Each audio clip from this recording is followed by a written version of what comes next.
Paano nga ba ginawa mga boss itong bouquet po ng bulaklak na ginawa ko pong tabletop para sa gagawing side table? Ituturo ko po sa inyong lahat mga boss kung paano po ito gagawin. So simulan na po natin mga boss. Dahil sa ang paggawa po nito mga boss ay binubuhos po ito sa ating molds o hulmahan, titimplahin na po natin yung ating ibubuhos. Ito po yung gamit ko mga boss na epoxy resin. E plus ANB Crystal Clear Laminating Epoxy. So sa nakikita po yung mga boss, hinahalo ko po yung part B doon po sa part A. Ang ating part B mga boss, yan po ang pangpatigas dito po sa ating part A. Dahil nga sa ito po ay epoxy type. So meron po siyang catalyst o hardener. Tinitimpla po ito mga boss ng 2:1 ratio. Dalawang part po ang ating part A at isang part po ang part B.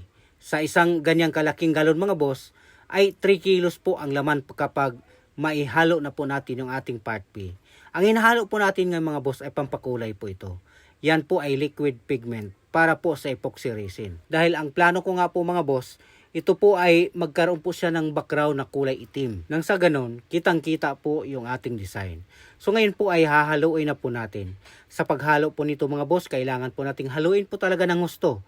Kailangan paabutin po natin ng 3 minuto sa paghalo hanggang 5 minuto. Lalong-lalo na kung mano-mano po ang inyong paghalo, kung wala po kayong mixing drill.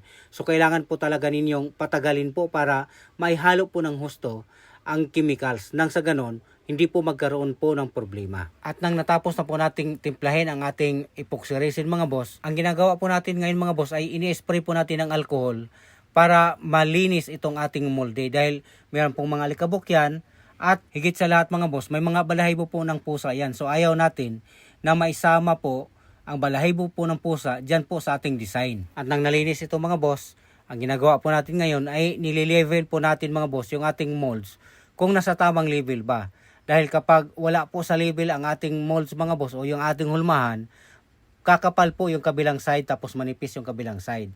So dapat pantay lang po ang buhos po nito. So kailangan po talagang i-level po ito. At nang masiguro na po natin mga boss na nasa level na po, ang ginagawa na po natin ngayon ay ibinuhos na po natin yung ating pinaka-base po na kulay. Itong ating kulay itim. Nasa sa atin naman po mga boss kung ano po yung gusto nating kulay na i-background po natin. So ang ginagawa na po natin ng mga boss ay pinaputok na po natin yung mga bubbles. Dahil nagkaroon po yan ng bubbles, siyempre dahil ibinuhos natin yung ating chemicals at ginagamitan po natin ng alcohol para po pumutok.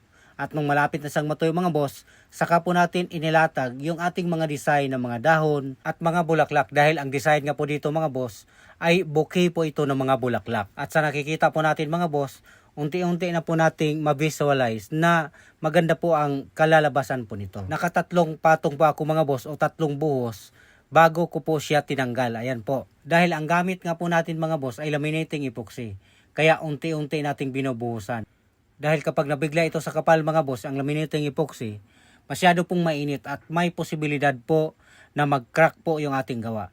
So ayan na nga po mga boss, tinanggal na po natin sa ating molds ang ating binuhos at napakaganda na po niya mga boss. Kitang-kita naman po natin mga boss. Siguro wala pong mga kababaihan o kahit yung mga kalalakihan na hindi po maka-appreciate po dito sa ating ginawa. Pero hindi pa po dito nagtapos mga boss dahil meron pang may maigaganda pa dito. Dahil niliha pa natin ito mga boss, yung mga gilid-gilid at pati rin yung top, lalong-lalo na yung sa ibabaw po ng bulaklak dahil meron pong kaunting diferensya. So ang ginagawa na po natin mga boss, pagkatapos po nating niliha at nilinis yan, nilagyan na po natin ng masking tape yung gilid. Yan po ay bilang pangharang po sa susunod po nating gagawin na pagbuhos. Importante po ito mga boss, itong masking tape na ito para kapag ibinuhos na po natin yung ating pinaka final coat, hindi po masayang yung ating chemicals kapag ibinuhos na po natin mga boss dahil medyo makapal din po yan kahit paano yung ating top coat. Yan po ay tinatawag po na flat coat dahil pababahain po natin yan mamaya kapag malapit na po siyang matuyo. Nasa 3 mm po ang kapal ng ating bibinuhos mga boss. At pagkatapos po nito, dahil buhos nga po mga boss, meron po talagang mga micro bubbles yan.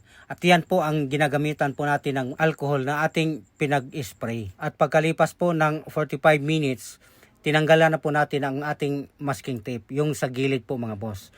Nang sa ganon, magkaroon din po ng resin itong nasa gilid, kagaya po niyan, ayan po. At ginagamitan po natin ng paintbrush mga boss para po magiging pantay ang resin na nasa gilid po mga boss. At sa mga gustong gayahin ang paggawa ko nito mga boss, lahat po ng mga kagamitan o mga materialis na ginamit ko po dito ay nabibili lang po sa mga online. doon ko po binili. Lazada, Shopee at Temu. Halos kalahati po kasi mga boss ng mga comment sa mga ganitong klaseng upload ko ay ang tanong kung saan po mabili ang mga ginamit ko.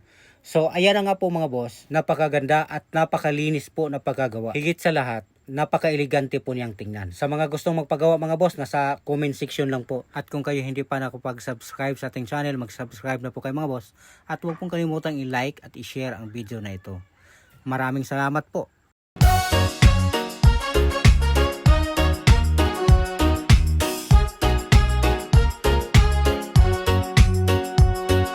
Sa bahay mo na medyo luma na, pader na kupas, wag na wala ng kinang, no worries.